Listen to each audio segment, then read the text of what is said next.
Salut la famille Blaugrana, sur Barça News Hub, chaque seconde compte, chaque instant célèbre notre amour pour le Barça. Merci d'être là pour chaque moment de passion.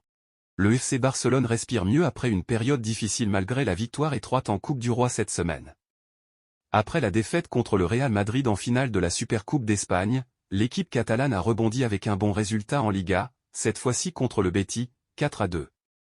Dans un stade andalou toujours difficile, les hommes de Xavi ont montré de la détermination pour l'emporter, 4-2.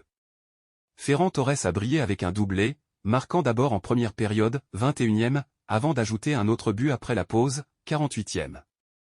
Bien que l'ancien joueur du Real Madrid, Isco, ait gâché la soirée des Blaugrana avec 2 buts en quelques minutes avant l'heure de jeu, 56e, 59e, le Barça a bien réagi en fin de match. Joao Félix, entrant décisif, a redonné l'avantage avant que Ferran Torres ne signe un triplé remarquable.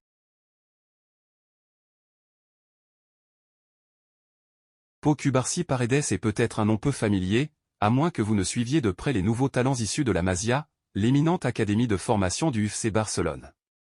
Le jeune défenseur central espagnol a fait ses débuts professionnels en remplaçant Andreas Christensen, légèrement gêné par une blessure musculaire lors de la victoire contre les Unionistas à Salamanque, 3-1, en huitième de finale de la Coupe du Roi. Bien que ce soit sa première apparition officielle sous le maillot Blaugrana, Cubarsí avait déjà été titulaire en équipe première lors du dernier match de 2023, jouant 71 minutes lors d'un match amical perdu contre le club américain à Dallas, 2-3. Pour son baptême du feu en compétition officielle après 11 convocations avec l'équipe première, le jeune défenseur central a montré une solidité intéressante aux côtés de Jules Koundé. Il a contribué au deuxième but du Barça inscrit par le Français et a affiché une précision notable dans ses passes avec un taux de réussite de 93%. Cela a été facilité par un bloc adverse ne mettant pas une forte pression sur les premiers relanceurs. Bien que l'adversaire soit de la D3 espagnole, ce qui limite l'évaluation de son potentiel, la gestion de la pression et la propreté de sa prestation laissent entrevoir des signes positifs pour ses débuts avec les champions d'Espagne en titre. Le 25 décembre dernier, il a été révélé que le FC Barcelone avait l'intention d'exercer son droit de rachat de Chadi Riad pour un montant de 7 millions d'euros. Bien qu'il ait été prêté au Betis Séville avec une option d'achat fixée à 3,5 millions d'euros, que le Barça compte lever en raison des excellentes performances du joueur, le retour du défenseur international marocain à Barcelone était initialement prévu pour cet été. Cela aurait offert à Barcelone la possibilité de renforcer sa défense centrale et potentiellement réaliser une importante vente pour améliorer ses finances, avec des noms tels que Koundé et Christensen évoqués. Cependant, selon Mundo Deportivo, la clause de rachat ne serait en vigueur qu'en 2025, repoussant ainsi la perspective du retour de Riad dès l'été prochain. Ainsi, la seule possibilité de voir le jeune défenseur de 20 ans revenir en Catalogne dans les mois à venir serait une négociation entre les deux clubs, que ce soit pour un transfert ou pour les droits, comme ceux d'ABDE. Barcelone détient un droit de rachat et 50% des droits sur une future vente d'ABDE. Il semble probable que le joueur reste en Andalousie au moins jusqu'en 2025.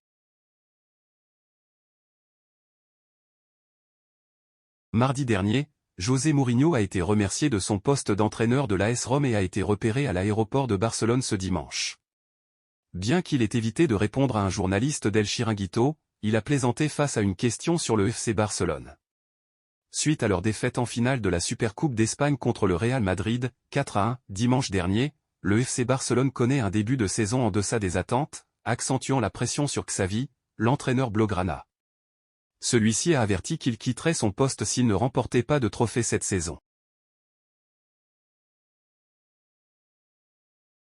Vangelis Pavlidis, l'attaquant vedette de l'AZ Alkmaar, réalise un début de saison exceptionnel avec 18 buts en 17 matchs d'Eredivisie, attirant l'attention de nombreux clubs européens. Bien que récemment lié au FC Barcelone, l'international grec pourrait finalement opter pour un transfert en France. Selon le journaliste italien Nicolo Schira, le Stade Rennais envisage sérieusement de recruter Pavlidis au cours de ce mercato hivernal.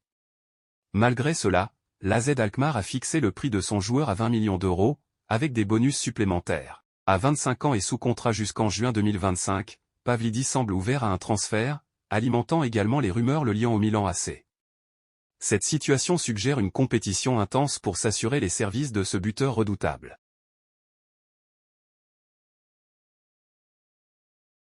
Ciblé par le Bayern Munich depuis plusieurs semaines, Ronald Araujo a reçu un appel de Thomas Tuchel, qui lui a exposé le projet bavarois. L'international uruguayen a écouté la proposition du club allemand avant de confirmer son engagement à long terme au FC Barcelone. Malgré cela, le Bayern Munich ne compte pas abandonner.